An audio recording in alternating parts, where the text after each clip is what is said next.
India மற்றும் Zimbabwe அணிகளுக்கு இடையேயான T20 போட்டிகள் கொண்ட தொடர் தற்போது நடைபெற்று வருகிறது. ஜிம்பாப்வே நாட்டில் வைத்து நடைபெற்று வரும் இந்த தொடரில் இந்தியா, ஜிம்பாப்வே என இந்த இரண்டு அணிகளும் 3 T20 போட்டிகள் கொண்ட தொடரில் விளையாடி வருகிறது. அதுவும் இந்த தொடருக்கு முன்பு இங்கிலாந்துக்கு எதிரான தொடரில் இந்திய அணி விளையாடியிருந்தது. அந்த இங்கிலாந்துக்கு எதிரான தொடரை முழுவதுமாக இழந்திருந்தது இந்திய அணி. அதேபோல இங்கிலாந்து தொடருக்கு முன்பாக நடைபெற்ற அயர்லாந்துக்கு எதிரான T20 தொடரையும் இந்திய அணி இழந்திருந்தது. ஆகவே தற்போதைய கிரிக்கெட் உலகின் நம்பர் 1 அணியாக இருக்கும் இந்திய அணி தொடர்ச்சியாக அடுத்தடுத்து 2 தொடர்களையும் இழந்தது என்பது மிகப்பெரிய பேசுபொருளாக மாறியது. இந்த விஷயம் என்பது இந்திய அணிக்கு மிகப்பெரிய பின்னடைவையும் ஏற்படுத்தியது. அதன் காரணமாக அப்படிப்பட்ட ஒரு சரிவிலிருந்து மீண்டு வர வேண்டும் என்றால் கண்டிப்பாக இந்த ஜிம்பாப்வே தொடரை வென்றாக வேண்டிய கட்டாயத்திலும் இந்திய அணி இருந்தது. அதனால்தான் இந்த ஜிம்பாப்வே தொடரை பொறுத்தவரையில் எப்படியாவது வெற்றி பெற்றாக வேண்டும் என்ற முனைப்போடுதான் இந்த தொடரை இந்திய அணி அணுகியது. மேலும் தற்போதைய இந்திய T20 அணியை பொறுத்தவரையில் ஸ்ரேயஸ் ஐயர் தான் கேப்டனாக செயல்படுகிறார்.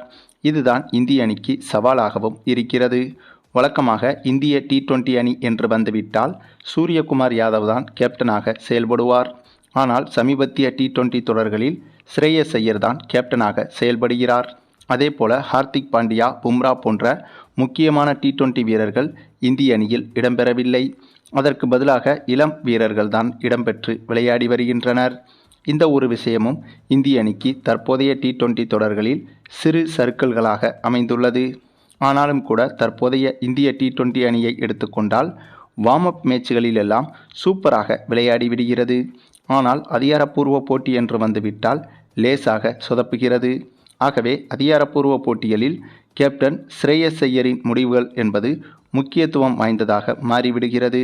ஆனால் வார்ம் அப் மேட்சுகளில் பயிற்சியாளரின் முடிவுகள் தான் களத்தில் செயல்படுகிறது. ஆகவே இதிலிருந்தே ஓரளவுக்கு புரிந்து கொள்ள முடியும் இந்திய அணி சமீப காலமாக தோற்கும் போட்டிகள் அனைத்தும் கேப்டன் எடுக்கும் தவறான முடிவுகளால் தான் என்று. அப்படி தெரிந்தும் கூட இந்த ஜிம்பாப்வே தொடருக்கான இந்திய அணியை அறிவிக்கும் போது சூரியகுமார் யாதவை இந்திய அணி தேர்வு செய்யாதது, அதாவது இந்திய அணியின் கேப்டனாக தேர்வு செய்யாதது மிகப்பெரிய ஏமாற்றத்தை ரசிகர்களுக்கு கொடுத்தது. மேலும் இந்த தொடரில் ஒரே ஒரு கூடுதல் மாற்றமாக ரிங்கு சிங்கை இந்திய அணி இணைத்துள்ளது. இதற்கு முந்தைய கடந்த 2 T20 தொடர்களிலும் ரிங்கு சிங் இந்திய T20 அணியில் இடம்பெறவில்லை. ஆனால் இந்த தொடரில் ரிங்கு சிங் இடம்பெற்றிருக்கிறார். ஆகவே அதனுடைய தாக்கம் என்பது இந்த ஜிம்பாப்வே தொடரில் இந்திய அணிக்கு கை கொடுக்கும் என்றும் எதிர்பார்க்கப்படுகிறது. ஆகையால் இப்படியாக இந்த இந்தியா ஜிம்பாப்வே தொடரில் இந்திய அணி வெற்றி பெற வேண்டிய பல கட்ட விஷயங்களை முன்னெடுத்து வந்தபோது திடீரென சம்பந்தமே இல்லாமல் ஒரு விபரீத சம்பவம் நடந்திருக்கிறது. ஆமாங்க, இந்தியா ஜிம்பாப்வே அணிகளுக்கு இடையேயான 2வது T20 போட்டி சமீபத்தில் தொடங்கியது. இந்த போட்டி தொடங்கி முதலில் ஜிம்பாப்வே அணி பேட்டிங் செய்ய களமிறங்கியது. அப்படியாக பேட்டிங் செய்ய களமிறங்கிய ஜிம்பாப்வே அணி ஓரளவுக்கு சூப்பராகவே விளையாடி 18 ஓவர்களிலேயே 10 விக்கெட்டுகளையும் இழந்து 161 ரன்கள் வரை எடுத்துவிட்டது. 161 ரன்கள் என்பது ஜிம்பாப்வே அணியை பொறுத்தவரையில் மிகப்பெரிய ரன்கள் தான். அதே சமயம் இந்திய அணிக்கு நிகரான அணி ஒன்றும் ஜிம்பாப்வே அணி கிடையாது. ஆகவே ஜிம்பாப்வே அணியை இந்த போட்டியில் 120 ரன்களை கூட இந்திய அணி தாண்ட விடாமல் ஆல் அவுட் செய்திருக்க வேண்டும். ஆனாலும் இந்த ஜிம்பாப்வே தொடரில் மேலும் இளம் புதிய பவுலர்களுக்கு கூடுதலாக இந்திய அணி வாய்ப்பு கொடுத்துள்ளதால் அந்த அனுபவமில்லாத இந்திய பவுலர்களின் பந்து வீச்சை இந்த போட்டியில் ஜிம்பாப்வே பேட்ஸ்மேன்கள் சூப்பராக பயன்படுத்தி கொண்டனர். அதனால்தான் இந்த போட்டியில் ஜிம்பாப்வே அணி 161 ரன்கள் வரை எடுத்ததற்கு காரணம். அதே சமயம் இந்த இலக்கை சேசிங் செய்ய களமிறங்கிய இந்திய அணியை பொறுத்தவரையில் இந்திய அணியும் இந்த இலக்கை எளிதாக சேசிங் செய்தும் வந்தது. அப்போதுதான் அந்த ஒரு பலரும் எதிர்பார்க்காத விபரீத சம்பவம் அரங்கேறியது. சரியாக இந்த போட்டியில் 8வது ஓவரில் நம்முடைய சூரியவன்சி பேட்டிங் செய்து கொண்டிருந்த போது அப்போது சூரியவன்சி எதிர்கொண்ட ஒரு பந்தை பவுண்டரியை நோக்கி வேகமாக அடித்தார்.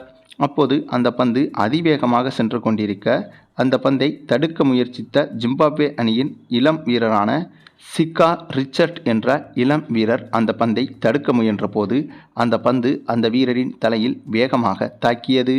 அந்த சமயத்தில் திடீரென அந்த வீரரின் தலையிலிருந்து இரத்தமும் வந்தது. அது மட்டும் இல்லாமல் உடனடியாக அந்த வீரர் களத்திலேயே துடிதுடித்து மயங்கி விழுந்துவிட்டார். இதனால் உடனடியாக அவரை மருத்துவமனைக்கு கொண்டு சென்றனர். ஆனால் மருத்துவமனைக்கு கொண்டு செல்லப்பட்ட அவர் திடீரென மரணமடைந்து விட்டதாக தகவல்கள் வெளியாகியிருக்கிறது. அதாவது கிரிக்கெட்டில் இப்படி ஒரு மரணம் என்பது நீண்ட நாட்களுக்கு பிறகு நடப்பதாகவும் கூறப்படுகிறது. அதுவும் பிரபலமில்லாத இளம் வீரராக இருந்ததால்தான் இவருடைய இந்த ஒரு மரணம் உலக அளவில் பேசுபொருளாக மாறவில்லை. ஆனாலும் கூட இதுவும் ஒட்டுமொத்த கிரிக்கெட் உலகத்திற்கும் மிகப்பெரிய பாடமாக அமைந்துவிட்டது. அதற்கு மிக முக்கிய காரணம் இது ஒரு வார்ம் அப் மேட்சில்தான் நடைபெற்றது. ஆகவே இந்த வார்ம் அப் மேட்சில் ஜிம்பாப்வே அணியை சேர்ந்த இளம் வீரர்கள் பலரும் கலந்து கொண்டனர்.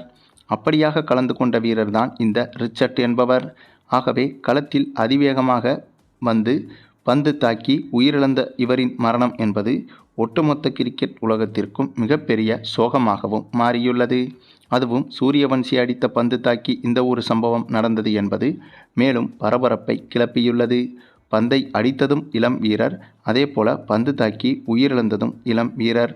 இந்த சூழலில்தான் சர்வதேச கிரிக்கெட்டின் தலைமையான ஐசிசி மீதான புகார்களும் எழுந்துள்ளது.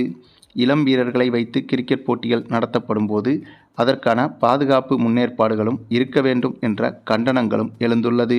குறிப்பாக 18 வயது பூர்த்தியடையாத இளம் வீரர்களை சர்வதேச போட்டிகளில் விளையாட வைக்கும்போது அதற்கான மருத்துவ ஏற்பாடுகளும் பாதுகாப்பு ஏற்பாடுகளும் உடனடியாக காயம்பட்ட வீரருக்கு கிடைக்கும்படி செய்ய வேண்டும் என்று ஐசிசிக்கு எதிராக கண்டனங்கள் பறந்து வருகிறது. ஏனென்றால் தற்போது உயிரிழந்ததாக சொல்லப்படும் அந்த ஜிம்பாப்வே வீரருக்கும் கூட 17 வயது தான் ஆகிறது. சரியாக சொல்ல வேண்டுமென்றால் 17 வயதும் 7 மாதமும் ஆகிறது. ஆகவே வயது குறைவாக இருந்ததாலோ என்னவோ அவருடைய மரணம் நிகழ்ந்திருக்கலாம் என்றும் யூகிக்கப்படுகிறது. மேலும் இந்த போட்டி பாதியிலேயே நிறுத்தவும் பட்டது.